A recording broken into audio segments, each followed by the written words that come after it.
Boa noite. Estão me ouvindo? Boa noite, sejam bem-vindos. Hoje é a nossa comemoração, do Dia do Profissional de Relações Internacionais. Na verdade, o Dia do Profissional de Relações Internacionais é 26 de setembro, no final do mês. Mas a gente, por conta da agenda, estamos adiantando a comemoração, a celebração desse dia. E também, hoje é uma atividade ligada aos projetos e atividades de extensão do CCSA. Então, eu queria dar os parabéns para os profissionais da área, pesquisadores, professores, estudantes, parabéns para vocês, para aqueles também que são interessados na área, amigos da área também. É com muito prazer que hoje vamos falar sobre a geopolítica do Oriente Médio, com a professora Monique Suchacevski, que já é da casa, já é a nossa amiga, está sempre aqui com a gente. Eu tenho certeza que vai ser muito proveitoso. Eu vou ler rapidamente o currículo dela, vou tentar dar uma resumida, que é grande, e depois eu passo a palavra para você. Só um minuto, desbloquear. A Monique Suchacevski é doutora em História, Política e Bens Culturais pela FGV. É professora do corpo permanente do mestrado profissional em Direito, Justiça e Desenvolvimento do IDB.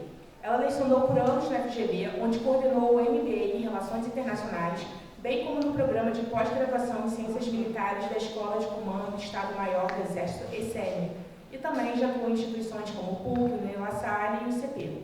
Ela atuou ainda como coordenadora acadêmica de projetos no Centro Brasileiro de Relações Internacionais de 2018 a 2020 e é cofundadora do Grupo de Estudos e Pesquisa sobre o Oriente Médio, o GEPOM, uma cooperativa intelectual dedicada à pesquisa, ensino e debate sobre a história e a atualidade do Oriente Médio. Ela é autora do livro Trópicos Orientais, Orientes Tropicais, Reflexões sobre o Brasil e o Oriente Médio, e também o livro Do Rio de Janeiro a Istambul, Contrastes e Conexões entre o Brasil e o Império Otomano. Monique, é um prazer tê-la aqui, seja muito bem-vinda. Obrigada. Boa noite a todas, a todos, é um prazer, realmente, eu gosto muito dessa casa, acho que esse campus é um dos mais bonitos do Brasil. E é um prazer falar um pouquinho dessa, na verdade, de áreas interdisciplinares, Eu me considero e atuo há muito tempo na área de relações internacionais, mas a minha formação toda é em História, Fiz a graduação e o mestrado na UERJ, o doutorado e o pós-doc na FGV, em História Internacional, sempre trabalhando com o Oriente Médio.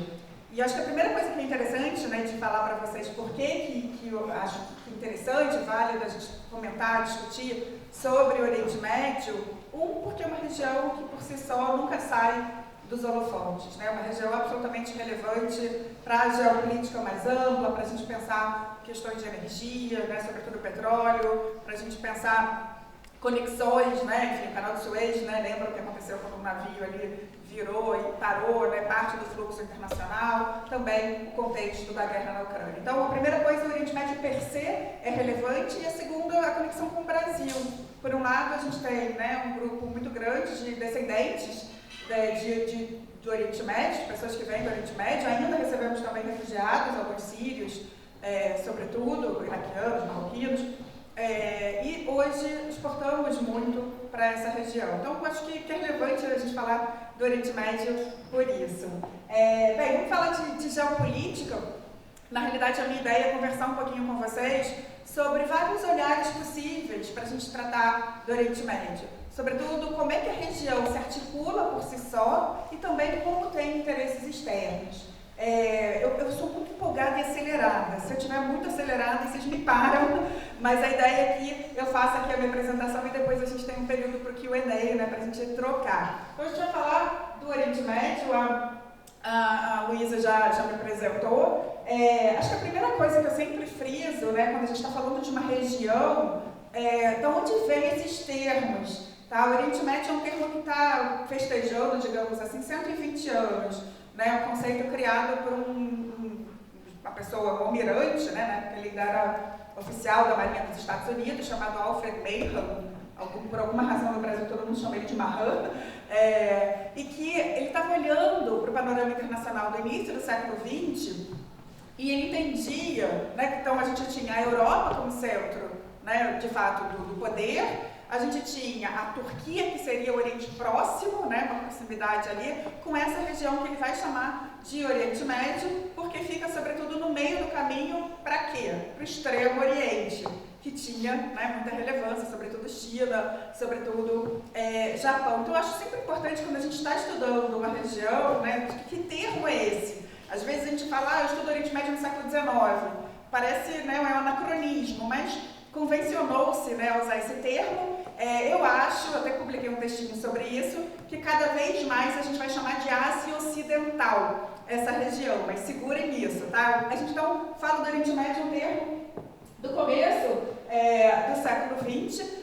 Durante muito tempo, quando a gente olhava para as questões geopolíticas, né, para as questões de política da região per se, a gente tinha os países árabes, por um lado, e os países não árabes. Eu imagino que vocês tenham ideia, né? Quer dizer, a gente tem a língua árabe, a cultura árabe, muito importante nessa região. Então, a gente pensava durante muito tempo o Egito, né, tinha um papel de primazia, né, o Gamal Abdel Nasser, que usava, né, o rádio, né, para divulgar uma ideia pan-árabe, sobretudo. Em alguns momentos, né, o Líbano e a Síria ali com um pouco de novela. Enfim, durante muito tempo, quando a gente olhava para os jogos ali na região, a gente tinha os países árabes se articulando, e os não árabes. Tem 3 países não árabes, sobretudo, importantes, eu não sei o quanto vocês, né, acompanham isso. A Turquia, onde eu morei, fiz parte do meu doutorado, né, estudando na Bilkent University na Turquia. A Turquia é um país turco, é uma etnia própria, com uma língua própria, que eles têm conexões com os turcos étnicos do Cáucaso, da Ásia Central, inclusive da China, né, os uigures na China. Então, os turcos, eles são uma etnia própria, com uma língua própria, a língua mais difícil do mundo. Eles falam que é matemática, mas é muito complicado. Então, Turquia não é árabe. A gente tem o Irã, que é persa, né, então eles até usam letras em árabe, mas é uma outra língua, uma outra cultura muito importante e sofisticada. Cinema iraniano, literatura iraniana dão uma ideia disso. E Israel, apesar de ter 20% da população israelense ser árabe, apesar de muitos judeus terem origem árabe, eu sempre, não sei se vocês conhecem um cara chamado Yuval Noah Harari, né, o historiador mais famoso do mundo. O Yuval Noah Harari, ele é israelense e parte da família dele é libanesa. Né? Então, só para mostrar complicar, eu sempre brinco que tá todo mundo tonto para estar no mood do Oriente Médio. Né? Então, você tem esses 3 não árabes que durante muito tempo se articulavam. Era chamada doutrina da periferia. Isso vai mudando, sobretudo, nos últimos tempos. A Revolução Iraniana de 1979, sobretudo, ela começa a gerar novas rearticulações na região. Até 1979, Irã e Israel eram muito amigos. Eu sei que às vezes espanta, né, algumas pessoas. Então, o que eu queria dizer para vocês, a grosso modo, se a gente olha a região per se, tá, o Oriente Médio por si só, eu entendo que a gente pode tratar de 2 eixos, né, de articulações regionais que vem se organizando. Um eixo, né, de países que se articulam, países ou atores não estatais, isso também é muito importante, é o que a gente pode chamar de, os analistas chamam de crescente xiita, e os próprios iranianos e persas muitas vezes vão chamar de eixo da resistência, que é justamente o Irã, né? A gente já sabe que o Irã é um país, né? Quer dizer, eles são persas, né? Uma etnia própria, uma língua própria, em grande medida são muçulmanos xiitas. Com uma articulação com o Iraque, né? Sobretudo com os xiitas do Iraque, isso é um pouco complexo hoje, mas enfim, com a Síria, liderada pelo Hafez al-Assad, que é de família alaulita,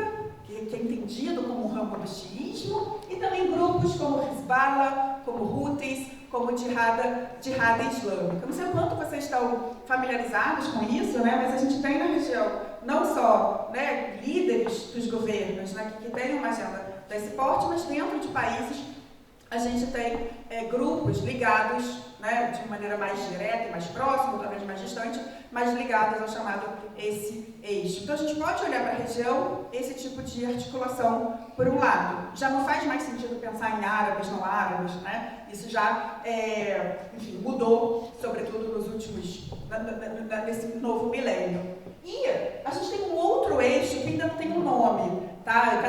Alguns vão chamar de Amigos dos Estados Unidos, Southern Camp, mas seria um eixo de países da região que se articulam justamente para conter, que entendem que a forma como o Irã se articulou na região é uma ameaça existencial, sobretudo para os dois primeiros países que estão ali, não são os dois primeiros, mas Israel e a Arábia Saudita.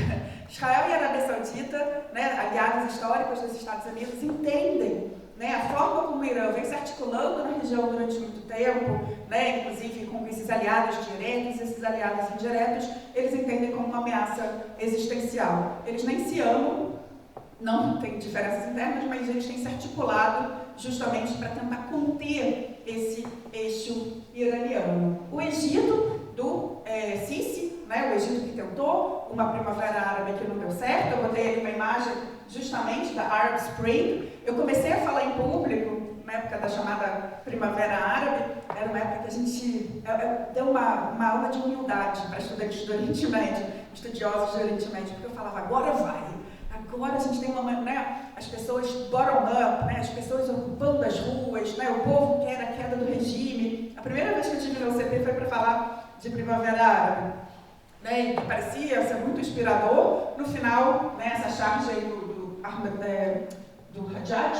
Hajjaj, virou um grande outono. Né? O que aconteceu, sobretudo com o Egito, que era a grande inspiração, foi uma contra-revolução. E a gente tem, mais uma vez, um general do poder, que é o general Sisi. E o Sisi, nos últimos tempos, né, tem se articulado com esses países, assim como os países do Conselho da Cooperação do Golfo. Eu já fico aqui jogando dica para vocês, quando a gente estuda o Oriente Médio, muito importante cada vez mais a gente buscar entender a região do Golfo. Temos um déficit de especialistas, de estudiosos nessa região. Cada vez que eu falo sobre geopolítica do Oriente Médio, é muito interessante porque a Turquia ela vai mudando de lugar. Durante muito tempo, a Turquia tentava ter um eixo próprio. Recep Tayyip Erdogan, que está no poder na Turquia desde 2002, 2003, né, já está 20 anos na Turquia, durante muito tempo ele tentou liderar um eixo próprio, mas nos últimos tempos ele, assim como o Catar, nos últimos tempos ele vem se articulando com o Catar, com a Turquia e se aproximando do eixo dos amigos dos Estados Unidos. Então, a grosso modo, obviamente, né, estou aqui resumindo muita coisa, a gente tem esses dois eixos na região. Eu gosto de começar falando de questões internas, porque é muito comum a gente ver análise do Oriente Médio a partir das potências externas. Isso tudo tem que estar no nosso cálculo, tá? Mas é muito importante a gente entender que tem essas articulações internas na região. Bem, o que seria esse eixo da resistência do Irã, essa charge aqui, que seria esse polvo, né, do Irã ali justamente com tentáculos ali no Iraque, né, nos territórios palestinos através da Jihad Islâmica, no Leblon, que viagem, no Líbano, através do Hezbollah, e também, mesmo o Afeganistão aparece ali por conta dos Hazaras, que são uma minoria xiita. O Irã, a gente tem a Revolução Islâmica, que é um marco, a última grande revolução, né, que a gente teve, uma mudança importantíssima que o país passou. Depois essas várias mudanças no Oriente Médio, a invasão norte-americana ao Iraque em 2003, essa chamada Primavera Árabe, né, e o Estado Islâmico, o chamado Estado Islâmico, que ocupou territórios importantes do Iraque e da Síria, isso gerou mais instabilidade na região e acabou permitindo com que, né, o Irã e, enfim, seus aliados conseguissem ganhar mais força na região. Quando teve a chamada Primavera Árabe, né, que começou na Tunísia, foi para o Egito, né, depois foi para a Líbia, para a Síria, né, e parecia essa onda democratizante na região, o primeiro movimento do Irã foi muito interessante. Não é Primavera Árabe, é despertar islâmico, porque o Irã queria criar uma ligação, né? Já está claro para todo mundo que eles são persas, eles são uma outra etnia. O que acabou acontecendo é que ao longo do tempo, o Irã veio se envolvendo, né, com a Síria, com a guerra na Síria, né? Um dos sustentáculos do governo do Bashar al-Assad no poder é o apoio iraniano, isso é muito importante.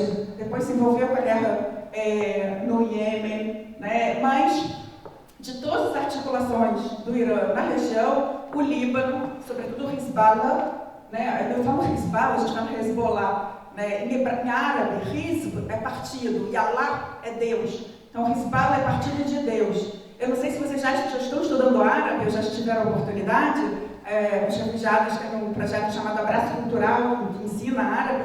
Uma curiosidade que em árabe não existe nem E nem O, é A e U. Então, por isso essa coisa de falar, né, o Hezbollah. O Hezbollah é entendido como uma joia da coroa. Por um lado, é um partido político legítimo, que faz parte, né, do jogo do Líbano, mas, por outro lado, também um ator não estatal, um grupo entendido por muitos países como terrorista.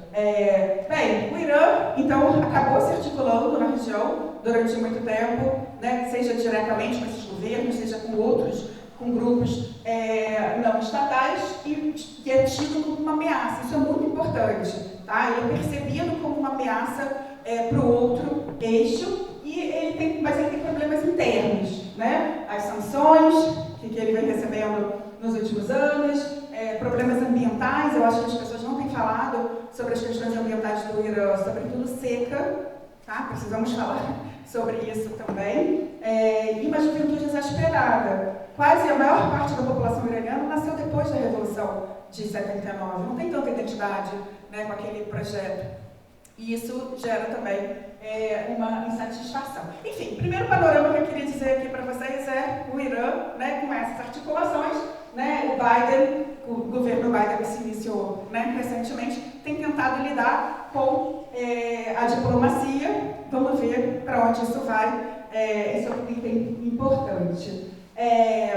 O outro eixo, então eu falei do Irã. O outro eixo, que a gente está chamando aqui, né, de amigos dos Estados Unidos, é muito interessante a gente olhar para o Conselho da Cooperação do Golfo. A gente está falando de quê? Arábia Saudita, a gente está falando de Bahrein, de Kuwait, de Emirados Árabes Unidos e de Omã. Eu vou ficar frisando porque eu acho que a gente precisa conhecer mais essa sub-região do que a gente conhece. Quando aconteceu a chamada Primavera Árabe, aconteceram algumas revoltas no Marrocos e na Jordânia. E elas foram abafadas. E eu acho super interessante que, mais ou menos desde então, Marrocos e Jordânia passaram a integrar a Organização da Cooperação do Golfo. Marrocos, lá na ponta do norte da África, e a Jordânia, ali fronteira com Israel. O que isso tem a ver com o Golfo? Eles são monarquias. Isso é muito importante para a gente entender o aspecto interno de tentativa de contra-revolução que os países do Golfo tentaram. Quando teve a chamada Primavera Árabe, houve uma intervenção direta no Bahrein, na Arábia Saudita, sobretudo, né? O que acaba acontecendo, em grande medida, na região, é que, aí sim, a gente olha para um ator externo, há uma percepção desses amigos dos Estados Unidos que o tal dos Estados Unidos está fracassando na região.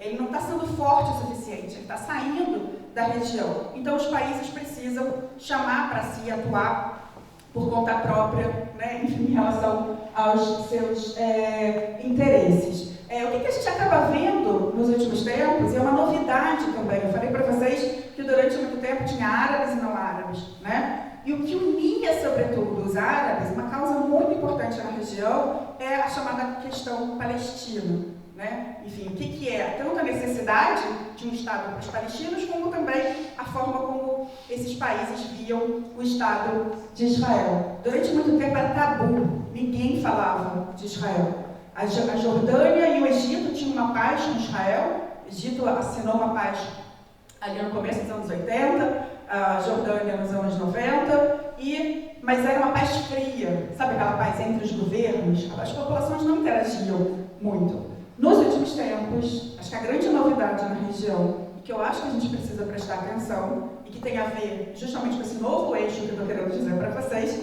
a gente tem, né, os chamados Acordos de Abraão, que estão agora chegando aos 2 anos. O que aconteceu?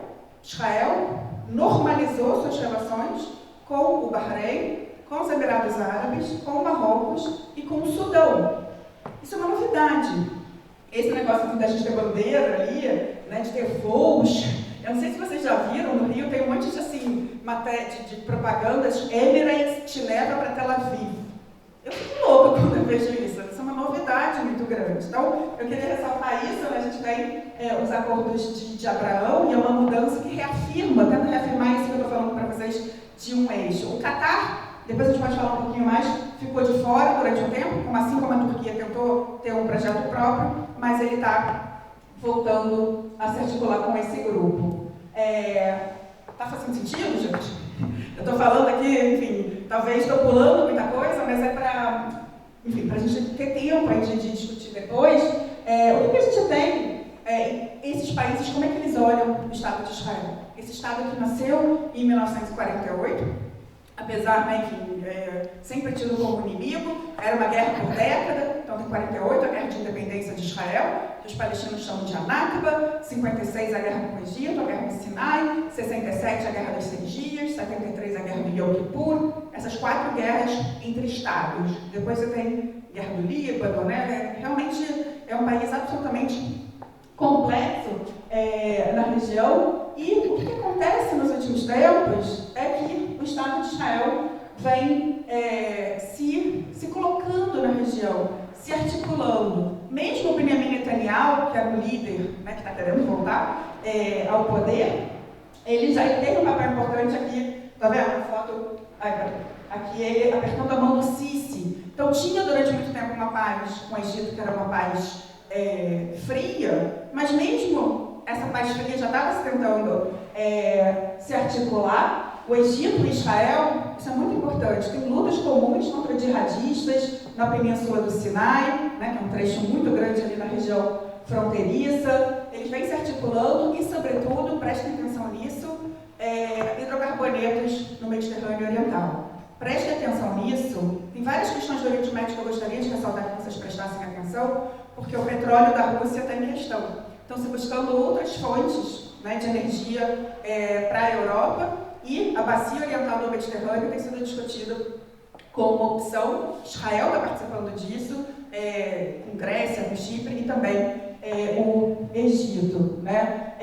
Israel e a Síria também, quer dizer, tinham ali, né, algumas articulações de proximidade. Israel se mete na guerra da Síria, atacando sobretudo alvos que entendem como uma ameaça. E para que é interessante a gente olhar para o lado israelense? Por um lado, essa aproximação de Israel com os países do Golfo, através dos acordos de Abraão, né, esvazia a questão palestina.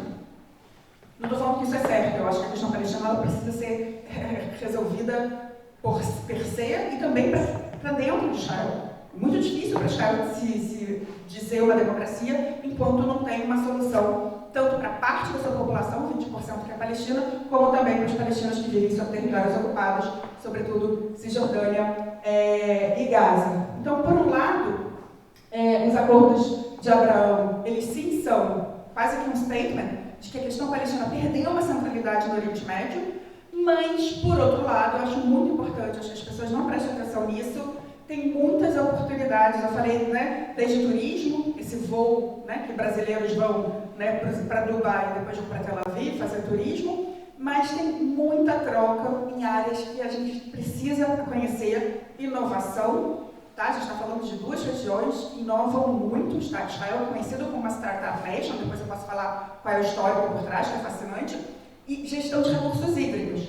Quando eu vi essa seca agora na Europa, na Itália a galera abre a torneira e não sai água. Eu estava quase falando, chama os israelenses a galera do Golfo, né? E eles estão tendo trocas entre si. Então, o que eu queria dizer Israel um pouquinho, depois a gente pode falar sobre tudo um pouco. Então, aqui eu já adiantei algumas coisas, né? Quer dizer, a gente não é uma paz fria, esses acordos de Abraão, tá? Ela não é só entre os estados, como aconteceu no passado, o Egito e a Jordânia. A gente tem, esse foi o Naftali Bennett, que foi primeiro-ministro, as coalizões israelenses também merecem estudos, né? Ele caiu, mas ele esteve lá nos Emirados, encontrando com o Sheik. Esse aqui é o Tzachi Halevi. Eu não sei se vocês curtem séries na Netflix sobre o Oriente Médio. A melhor de todas que eu recomendo é Falda. Não sei se alguém já assistiu. É tiro, porrada e bomba, literalmente. É uma série israelense que trata do conflito israelo-palestino, que tenta mostrar os dois lados do conflito, com muitos problemas. São dois homens que escrevem, as mulheres estão de fora, né? Mas enfim, o exercício deles é um pouco esse, o Lior e o Avi Saharov. E um dos atores de Falda, que é esse cara aqui, ele faz uma hora, que é o Tzachi Halevi, fazendo um show em Bahrein. Tá? Então, o que eu queria mostrar para vocês é que agora a gente tem essas trocas ali, essas normalizações como algo mais factível. E além disso, eu não vejo ninguém falando sobre isso, existem projetos como esse aqui, que é um projeto Tracks for Regional Peace, de 2017, para a gente ver que quando a gente vê essas normalizações, não é um raio em céu azul. A coisa já estava sendo cozida por trás há muito tempo. Né? Esse projeto aqui tem o Omar, tá vendo? O Omar agora está em bolsa, inclusive. Né? Em Omar tem um projeto de você fazer uma ferrovia que vai por Oman, né? Arábia Saudita, Jordânia, chegando ao porto de Haifa, em Israel. Por que isso é importante? Para a gente falar um pouquinho de geopolítica. Aqui a gente tem o Mar Vermelho, tá vendo?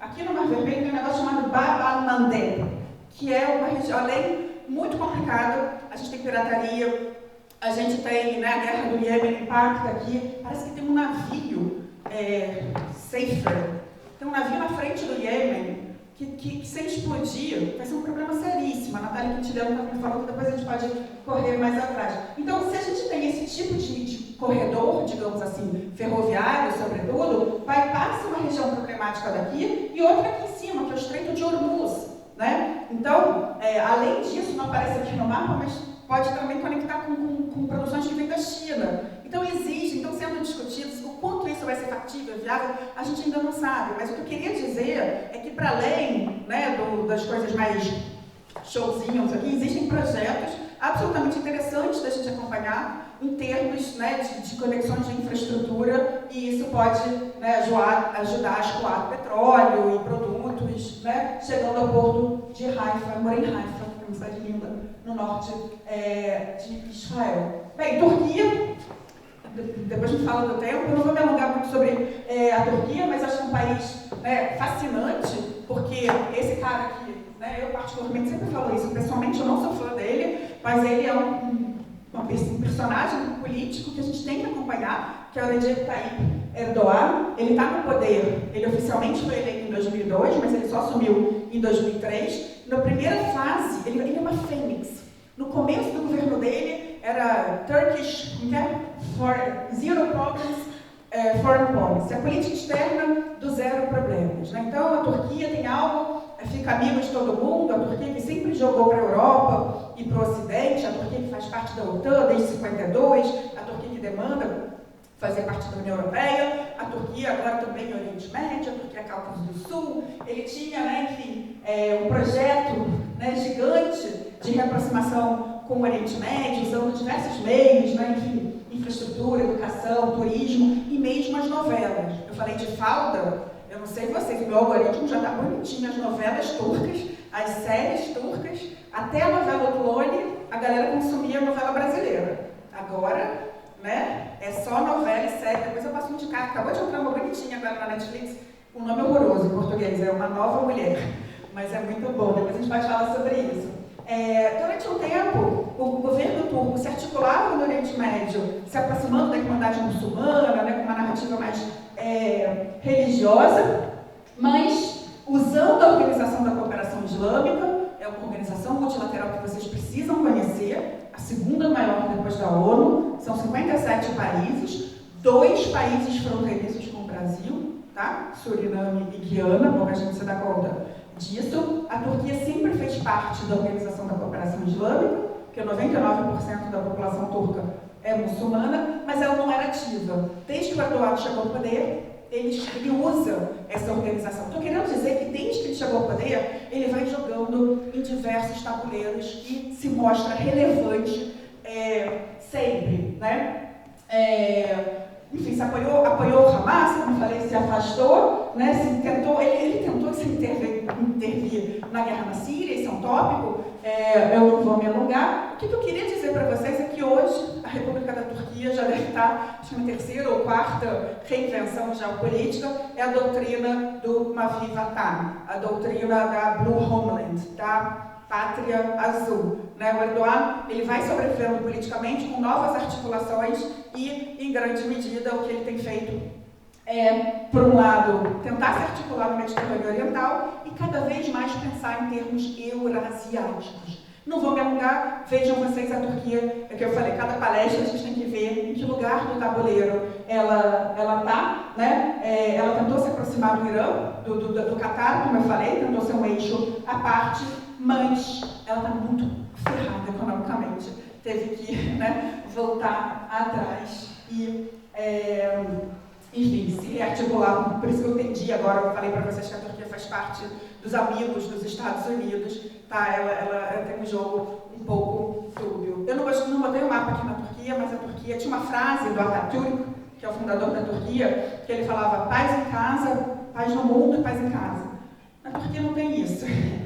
O mundo passa no meio da cidade de Istambul. Os estreitos turcos cortam, né, a cidade de Istambul entre Ásia e Europa. E, gente, onde é que o Putin escoa, né, os petroleiros russos passam por onde? Ou quando tem grãos, navios de grãos na Ucrânia, passam no meio da cidade de Istambul. Então, pode mudar o momento político.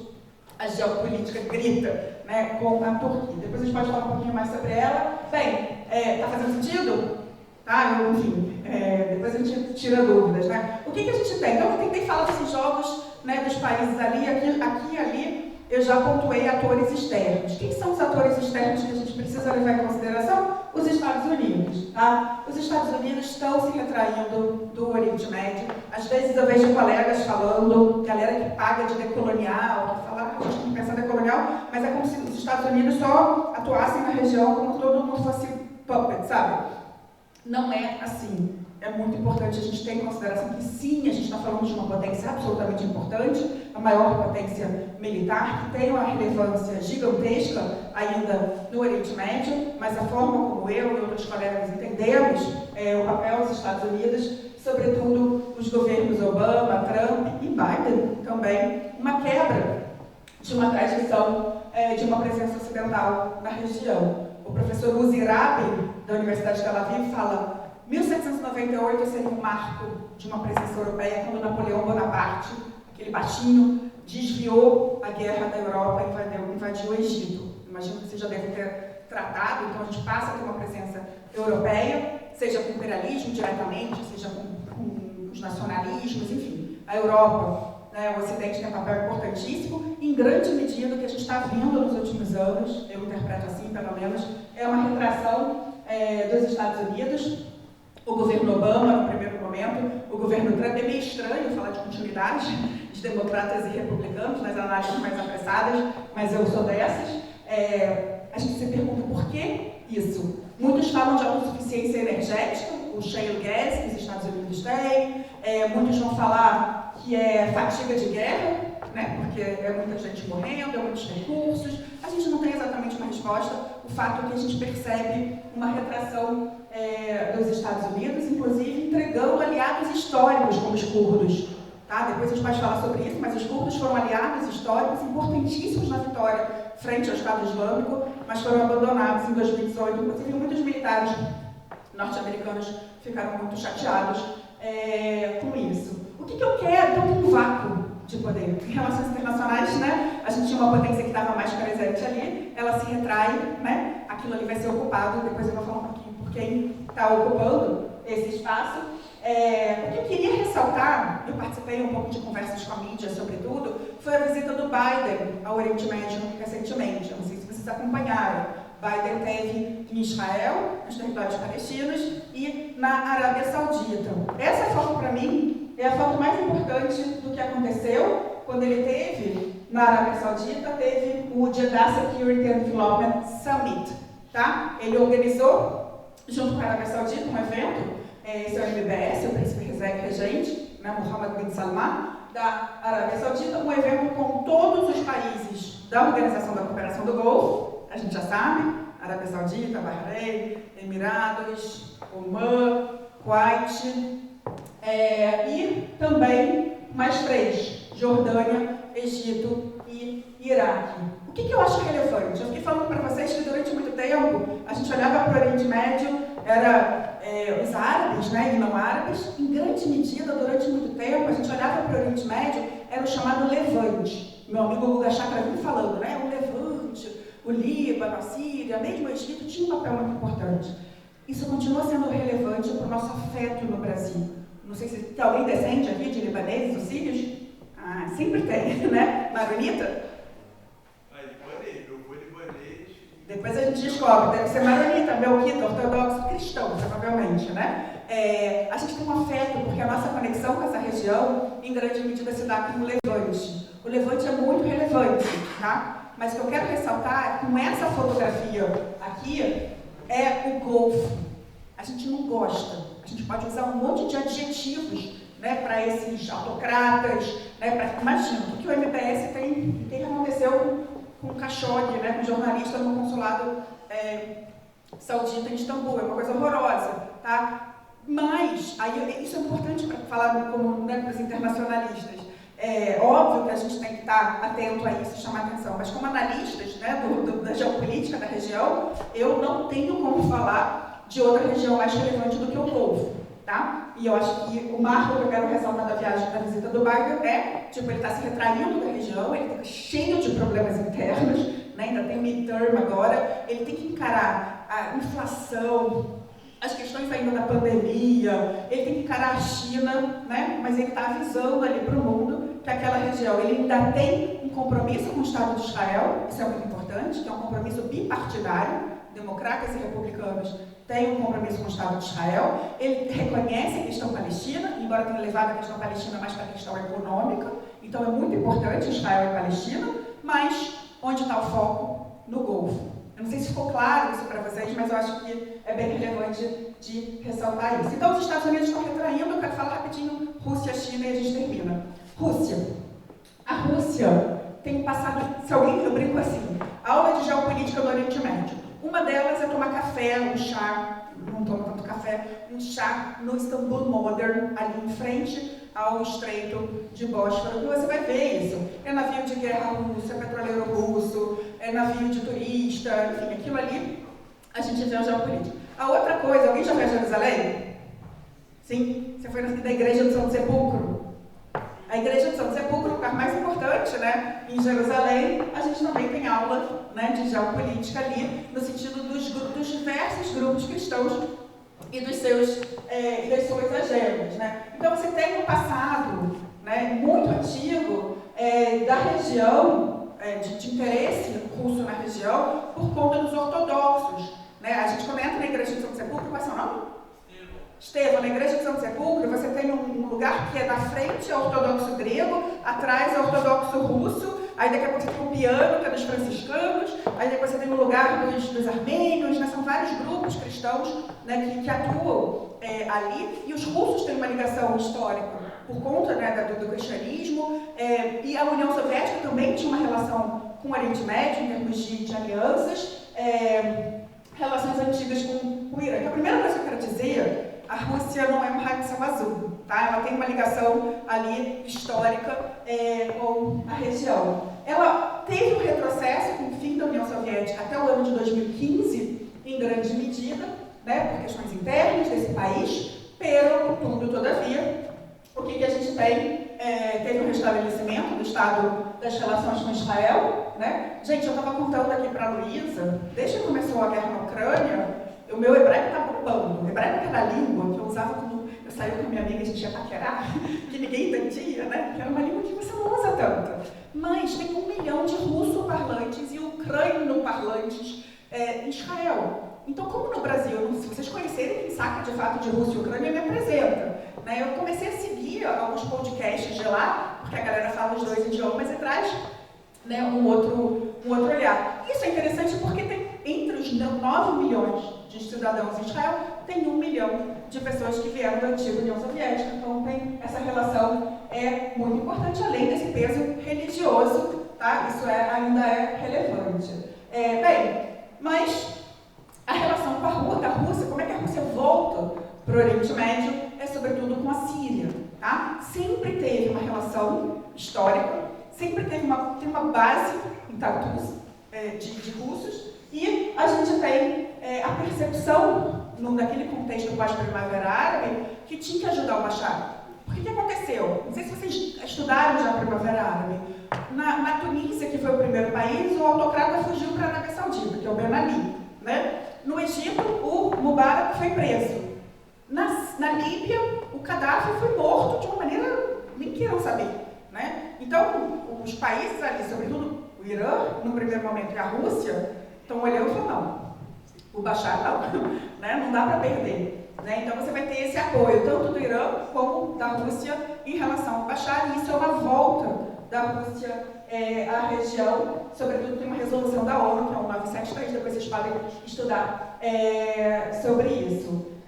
Então, o que eu quero, enfim, não vou me alongar muito, mas prestem atenção na volta da Rússia para a região, no primeiro momento, né, com a China. A Rússia também tem problemas com islamistas, ela olha para a região temerosa em relação a isso, e nesse exato momento a gente tem que prestar atenção, não tenho visto falar sobre isso na mídia brasileira, sobre os impactos da guerra da Ucrânia. Tem um podcast que eu sigo muito, depois eu posso indicar para vocês do Al Monitor, que fala de drain grain, de drenagem de grãos da Ucrânia, que estariam sendo levados, sobretudo, para a Síria. Tem uma galera que fica no Bósforo, chamado Bósforo Watchers. Sabe os malucos? Não malucos, desculpa. Essas pessoas que ficam olhando navios, assim, que ficam... E aí eles perceberam que eles chamam de ghost vessels. Enfim, tem uma questão aí, né, em que medida, né, a Síria estaria recebendo esses grãos. Não tenho resposta para isso, mas o que eu quero dizer é que a Rússia voltou para o Oriente Médio, sobretudo com uma pesada presença na Síria. E essa presença impacta na região como um todo. O que acontece? Israel. A Rússia faz um jogo que a gente precisa olhar. Tá? A Rússia, por um lado, está aliada com o Bashar, junto com o Irã.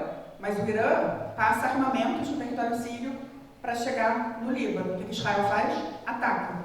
Israel não ataca sem o aval russo. Entendeu? Então, tem que prestar atenção nesse jogo múltiplo que a Rússia faz na região. E a China?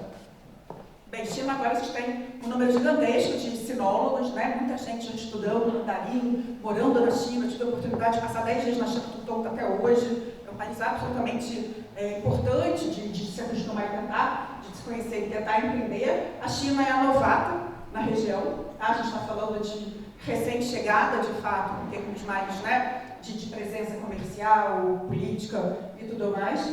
A narrativa da China, o tempo todo, é que ela se posiciona em termos econômicos e comerciais, que não é militar ou político, sobretudo através do tal do Belt and Road Initiative. Né? Isso aí está todo mundo já catequizado, esse projeto Cinturão e Rota, que é um projeto de muitas de infraestrutura, sobretudo. Né? Normalmente a postura chinesa é de não intervenção e de neutralidade em relação aos conflitos no Oriente Médio, tá? Mas nos últimos tempos a gente tem esses grandes projetos chineses, a gente tem uma presença chinesa no Mar Arábico. Estão vendo aqui a Arábia em si? Paquistão e Afeganistão não são Oriente Médio, tá, gente? Para mim nunca foi, mundo islâmico mais amplo, eu sempre ressalto isso. Mas tem um projeto aqui de já tem um porto no Paquistão, na cidade de Gwadar, que um porto chinês. Então, lembra que eu mostrei para vocês o projeto de Oman? Então, quer dizer, você tem aqui, porque a ideia também é diversificar, né, para onde negocia e também desenvolver, né, a região oriental, né? Então, a ideia, está vendo? Chega aqui e daqui a gente pode, né, já de fato ter uma presença originalmente, oficialmente, de produtos, de comércio, mas, né, onde se transporta produtos, você pode levar armamentos e tropas também. Tá? Eu vejo muitos analistas de Oriente Médio falando qual é a estratégia da região para a China, sobretudo a estratégia israelense para a China. Se alguém souber, me fala. Tá? O porto, uma coisa muito interessante, Israel tem 4 portos, dois portos israelenses são de empresa chinesa. Inclusive o porto de Haifa, no norte de Israel, onde para uma frota norte-americana. Tá? É muito interessante a gente prestar atenção nisso. Né? A diplomacia da vacina também, em alguns lugares, foi eficiente, sobretudo, né, na Turquia. O que eu acho interessante da gente observar, eu comecei falando do Oriente Médio, esse termo, né, de 1902, do Alfred Behler, por conta do interesse chinês, também indiano, sobretudo na energia, né, fornecida pela região e no potencial econômico. Eu acredito que daqui a algum tempo, eu já tenho visto isso em livros, como o do Parag Khanna, um livraço chamado The Future is Asian, o termo Western Asia sendo usado. Tá? Ele fala que está tendo uma asianização da Ásia. A gente tem, né, o Sudeste Asiático, eles chamam Rússia de Norte da Ásia. Cada vez mais a gente vê na literatura Ásia Ocidental. Eu acho isso muito interessante porque esses termos, né, têm a ver com a geopolítica da época. Né? A gente está vivenciando mudanças, vamos prestar atenção nisso. Bem, para complicar, as manifestações, a chamada Primavera Árabe, que parecia, né, que o mundo da região, que o Oriente Médio ia mudar, tiveram um novo ímpeto, né, em 2019. Ainda é uma região com déficit de democracia, déficit de empoderamento feminino, déficit de ciência e tecnologia, isso é fato, embora eu ame, seja apaixonada pela região, não vou fingir que não é assim. Um pouquinho antes da pandemia aconteceram ainda manifestações, né, por pão, liberdade, justiça social, mas a pandemia, né, acabou inibindo as manifestações e ampliando os problemas, né, da região. Isso é bastante triste. 11 anos depois da Primavera Árabe, o que a gente tem no Oriente Médio?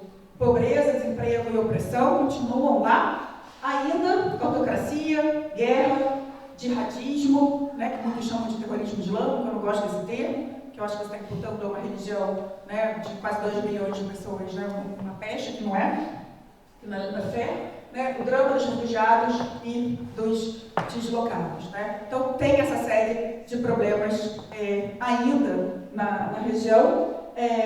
A normalização de Israel na região é um fato que a gente tem que estar atento, né. Isso é interessante, mas a democracia israelense, essa autoimagem dos israelenses, the villa in the jungle, né? Complicado. O que é uma democracia que em 4 anos tem 5 eleições? Quinta-feira eu vou gravar um podcast sobre eleição. Meu Deus. A última eleição israelense parecia muito inspiradora, né? Foi uma coalizão que ia da extrema esquerda, da extrema direita, do Partido Islamista, né? Era um Frankenstein, mas era batata, que não ia durar muito, né? Se desfez. E aí a gente tem dentro de Israel o que acontece, por exemplo, na Turquia e em outros países. Só um exemplo que eu acho interessante quando a gente analisa. O que a gente tem em Israel? Benjamin Netanyahu, que é um líder, também não sou muito fã, mas que, né, uma raposa, que é um político muito importante, que tem quase que metade da população idolatra. E a gente fala Bibi e Ló Bibi, Bibi e não Bibi. E a outra metade que não quer o Bibi, só que a outra metade se odeia entre si. Turquia é a mesma coisa. Tá? Erdogan, metade da população, e a outra metade que se odeia entre si. Vamos ver o que vai acontecer na eleição ano que vem da Turquia. Mas, enfim, eu trouxe um pouco de Israel, porque eu acho um caso interessante. A questão palestina ainda é essencial, tá? Precisa resolver. Não adianta essa narrativa, na minha avaliação, né, de vários políticos israelenses, que eles chamam de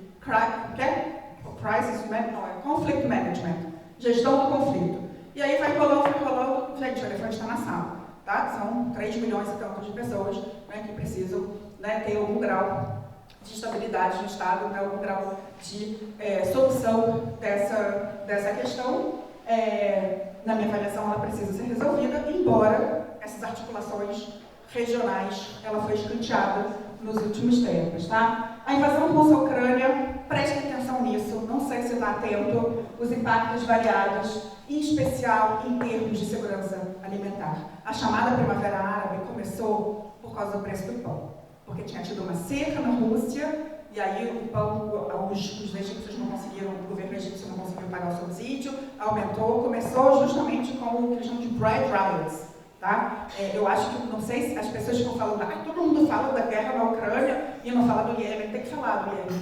Eu acho que as pessoas falam um pouco da guerra na Ucrânia, porque o impacto na segurança alimentar do Oriente Médio e da África, a gente já está vendo por aqui, é muito, muito grande. E, né, enfim, no Oriente Médio eu dei aqui um exemplo da Síria, mas a gente tem países que já tem, por exemplo, Israel tecnologicamente é absolutamente sofisticado para o seu problema, mas é um país pequeno, já está buscando alternativas no Azerbaijão e tudo mais, mas, né, se a gente chega na Síria, por exemplo, que já tem uma guerra civil, tem um monte de problemas, olha só, nitroglicerina pura numa região de tédio, a gente não morre, né, estudando ela. Eu botei aqui uma foto das meninas demandando no Líbano, né? O Líbano é um caso também, tantos ancestrais de tantos brasileiros, né? A gente tem uma ligação, eu nunca fui ao Líbano, mas tenho amigos muito queridos, um dia, inshallah, quando tiver paz no Oriente Médio, irei. Mas o Líbano está explosão no porto de Beirute, as pessoas estão se arriscando em barcos para ir para a Europa, tem mais energia em Gaza do que em Beirute.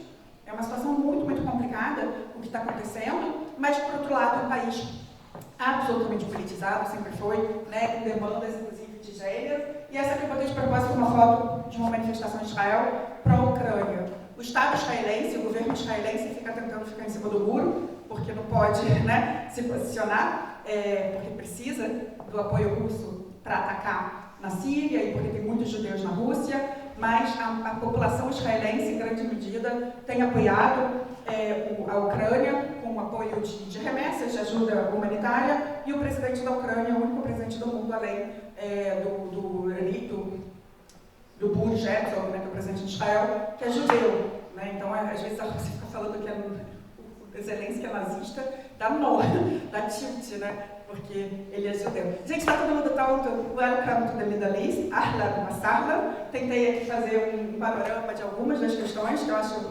relevantes, né? Uma região que eu tentei começar falando sobre isso. Ela é importante por si só, tá? Entender o Oriente Médio é relevante porque a gente consegue entender também mudanças, né? De balança de poder na área internacional, mas ela também é interessante para o Brasil, né? Vamos ter uma Copa do Catar agora.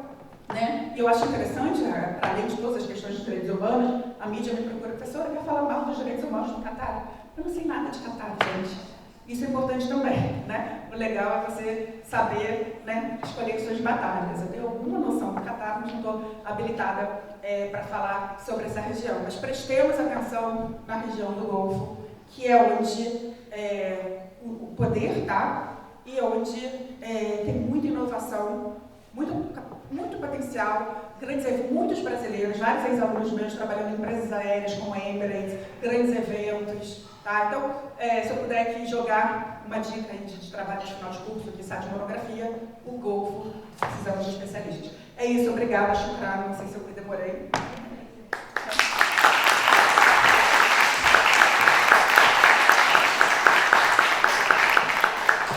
Muito obrigada, muito como sempre.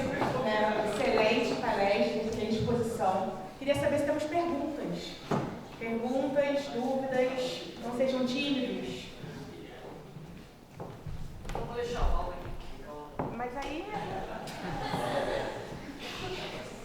Diga.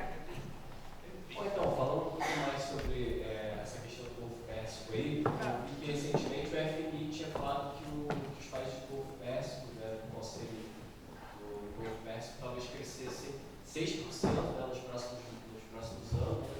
E eu queria que você falasse um pouquinho mais, se alongasse um pouquinho mais sobre essa relação com a Rússia, né, e como é que a Rússia poderia entrar, já que justamente ela saindo desse mercado de petróleo e talvez, né, os países do Golfo Pérsico pudessem aproveitar essa saída, né? Então como é que ficaria uma relação entre os dois?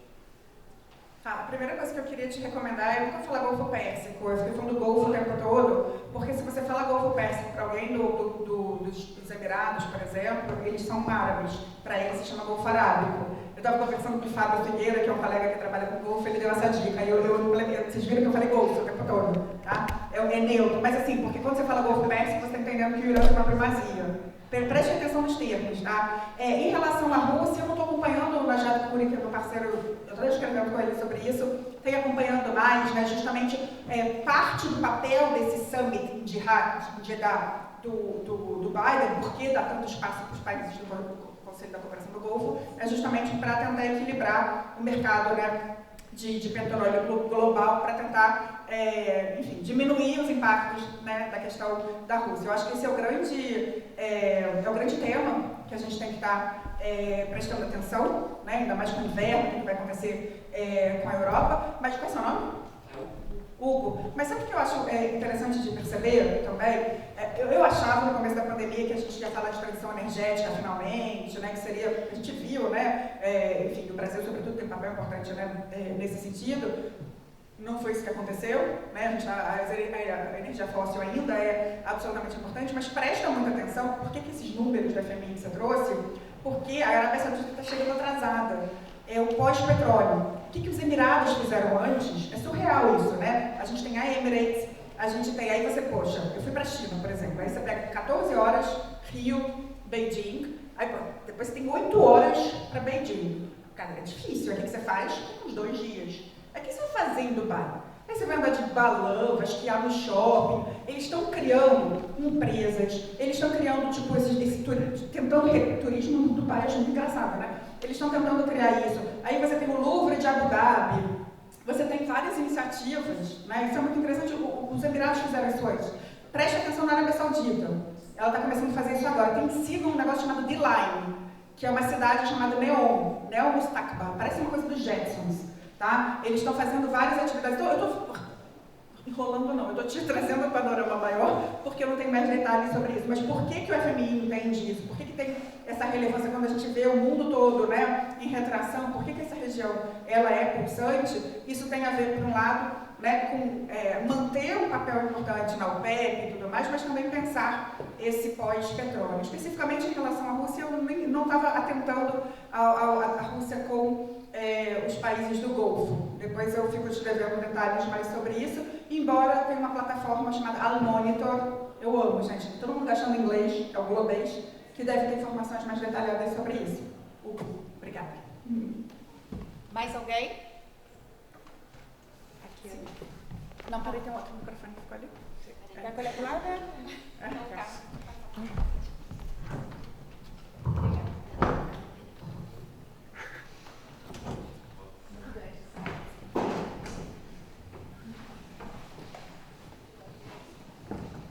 Boa noite, Monique. Primeiro, parabéns pela palestra, achei bastante interessante. E eu queria perguntar em relação à Turquia, quando você falou que ela tenta se posicionar ali na região da Eurásia, e a gente lembra, né, que o McKinnon ele vai falar sobre o poder terrestre, que ele traz, né, puxa a atenção dele para a União Soviética, certo? Quem fala sobre isso? McKinnon. Isso. E aí, nesse conflito, né, que a gente tem aí Rússia e Ucrânia, a gente sabe que a Turquia declarou apoio à Ucrânia, né? E você considera que isso pode ser que a Turquia esteja tentando se projetar ali como mediador nessa região da Eurásia ou algum outro motivo? Então, na realidade são duas coisas. Qual é seu nome, perdão? Beatriz, por um lado, essa rearticulação, essa reinvenção do Erdogan no poder, nos últimos tempos, ele tem se apoiado com a extrema-direita, que é o MRP, e eles são eurasianistas. Então já tinha esse discurso de aproximação com a Rússia, do sistema de defesa russo. Há quem diga que, quando teve a tentativa de golpe contra o Erdogan em 2016, que tentaram matá-lo, que teria sido a inteligência russa que teria salvado. Enfim, então já existe um projeto mais amplo, tanto de articulação política interna na Turquia, de visão pessoal do próprio Erdogan, apesar da Turquia ser da OTAN, né, e demandar entrar na União Europeia, já existia essa mudança do que seria essa narrativa eurasiática. Tem uma fala do Erdogan em 2013 que ele falou: a União Europeia está falando muito de direitos humanos, a Organização da Cooperação de Xangai não fala tanto sobre isso. Enfim, então existe uma questão mais ampla do que seria essa possibilidade eurasiática. Em relação ao Erdogan, eu nunca falo nada categórico. Mais uma vez, é aula de humildade. Cada vez ele muda, então a gente tem que tentar entender as várias cartas que ele tem no baralho.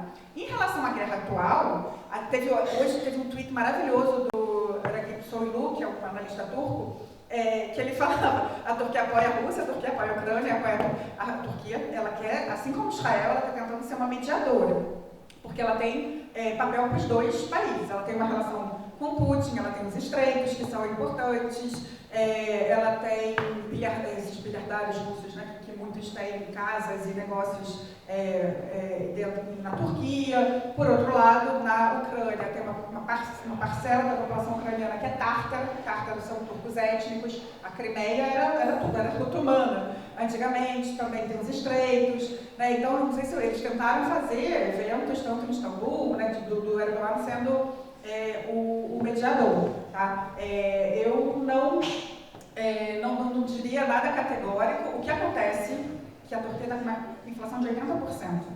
Tá? Eu acho, assim, com muita humildade também, o que trouxe o Erdogan ao poder, quando ele chegou em 2002, 2003, foi que, mais do que a questão ideológica ou religiosa, foi que ele solucionou um problema econômico. Ele, durante muito tempo, foi muito bem sucedido. Quando eu morei na Turquia em 2010, a Turquia estava bombando de turismo, de possibilidades e tudo mais. Hoje, a Turquia está lá embaixo. Se tem alguma coisa que eu acho que pode fazer com que ele perca a eleição ano que vem, é por conta da economia. E aí ele está se reinventando. Ele está apertando a mão do MBS, ele está se aproximando dos israelenses, ele está fazendo qualquer negócio.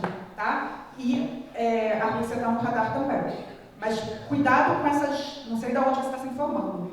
O Erdogan, primeiro, a Turquia, não dá para acompanhar a imprensa turca. Tá? Eu sigo umas 5 ou 6 pessoas no Twitter, e nem meus amigos turcos. Eu encontrei com uma amiga agora numa viagem e ela falou: eu não posso te falar nada. Eu estou te falando aqui presencialmente, porque é tudo vigiado. Problema seríssimo. Como é que historiadores, como é que pesquisadores lidam com regiões que você tem dificuldade em acessar informações internacionalistas? Prestem atenção nisso. Então, o que eu diria é: ele quer sobreviver e ele tem chance de perder ano que vem.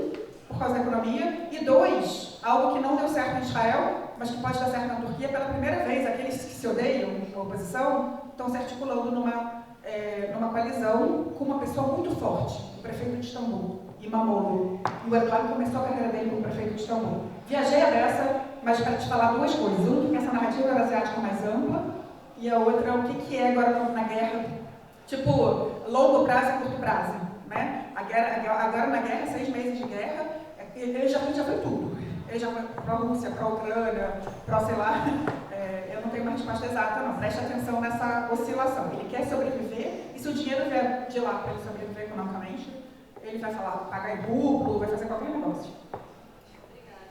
Valeu. Mais alguém? Mais alguém? Estão tímidos? Estão tímidos. Não, ninguém quer nada. Eu queria que você comentasse um pouquinho mais sobre a relação do Brasil com o Oriente Médio, principalmente perspectivas, né? Bom. Perspectivas. Porque agora está muito complicado. Eu acho que teve uma aposta muito complicada do Brasil com o Oriente Médio nesse momento. Acho que, bem, em certa medida, foi o Oriente Médio que fez, talvez, o governo atual não fazer muitas escrapulinhas. Porque muda embaixada, não sei o quê, isso não impacta só Israel. A gente tem que prestar atenção que existe, eu falei para vocês, a Organização da Cooperação Islâmica, é uma organização multilateral que tem 57 países, que nasceu em 1969, não por acaso 2 anos depois da Guerra dos 6 Dias, e Jerusalém tem um papel importante. Jerusalém é a terceira cidade sagrada do Islã. A gente tem que prestar atenção nisso. Então, o Golfo, se eu estivesse conversando com a futura chanceler, espero que pela primeira vez a gente tenha uma chanceler mulher, nunca tivemos, Brasil e Uruguai, os únicos países da América Latina que não tiveram, ou no futuro chanceler, continua, enfim, acompanhe a região como um todo, volte para algo que a gente sempre teve como asset, que é a equidistância. Agora, para com essa palhaçada de falar de relações harmoniosas entre árabes e judeus, porque isso não é fato. Os árabes no Brasil, como o nosso amigo aqui, são cristãos, 85%. O problema do Oriente Médio não é entre cristãos e judeus. Eu acho que a gente pode ir muito além disso, eu acho que a gente pode justamente frisar que somos um país multiétnico, multirreligioso, multicultural, e que isso, sim, pode trazer um olhar fresco, né, para regiões que você tem sectarismos tão arraigados. Então, eu acho que voltar a ter, né, esse jogo mais, né, equidistante do que ficar tomando partido, quando tomar partido seja pelo multilateralismo, uma tradição que a gente ficou agora de altos, espero que a gente volte. Acho que sim, temos uma ligação histórica relevante com o Levante, precisamos ter uma presença, saímos da Unifil, né, mas precisamos ter uma presença humanitária, né, inclusive isso é uma outra área que internacionalistas são demandados, que é ajuda humanitária. Essas agências querem brasileiros, porque sabem o Brazilian Way of Humanitarianism, assim como o Peacekeeping também. Então acho que a gente tem que ter uma presença no Golfo, no Levante, mas na minha avaliação a gente tem que olhar para o Golfo, né? Obviamente com atenção para todas as questões de direitos humanos, né? Vários problemas de gênero, sim, não passo pano para isso, mas talvez um olhar mais atento para como estreitar. Eu acho que isso já está sendo feito, tá, gente? Eu acompanho muito, recomendo a vocês. A Câmara de Comércio Brasil-Árabe, ela tem um braço que é a AMBA, a Agência de Notícias Brasil-Árabe.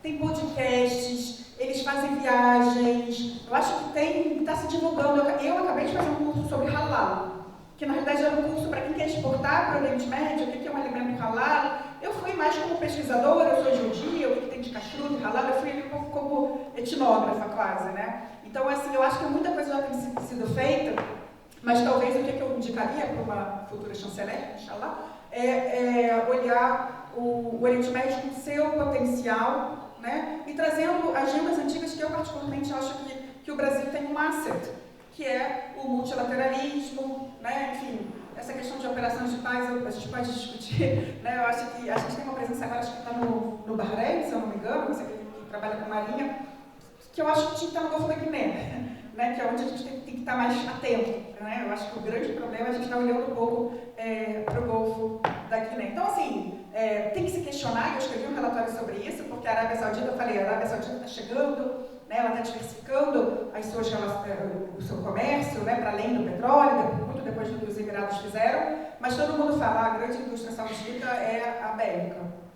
E, de fato, todo mundo quer vender armas para lá. É isso que a gente quer? Brasil, né? Chanceleres e ministros de defesa. É isso que a gente quer tratar com o Oriente Médio? Não sei. Acho que temos outras possibilidades, né? Futebol, que eles também estão interessados na parte artística e de esporte.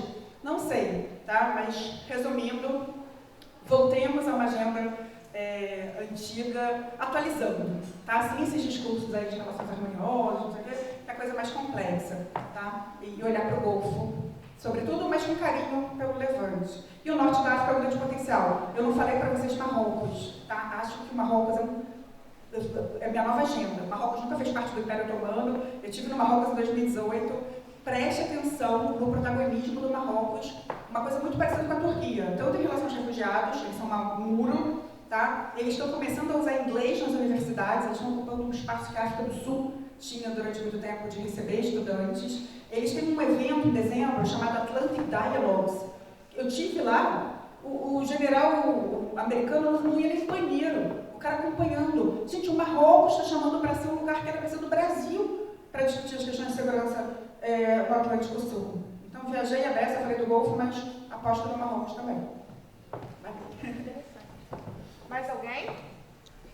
Estão com vergonha, estão tímidos? Estão cansados, estão cansados. Bom, Monique, muito obrigada.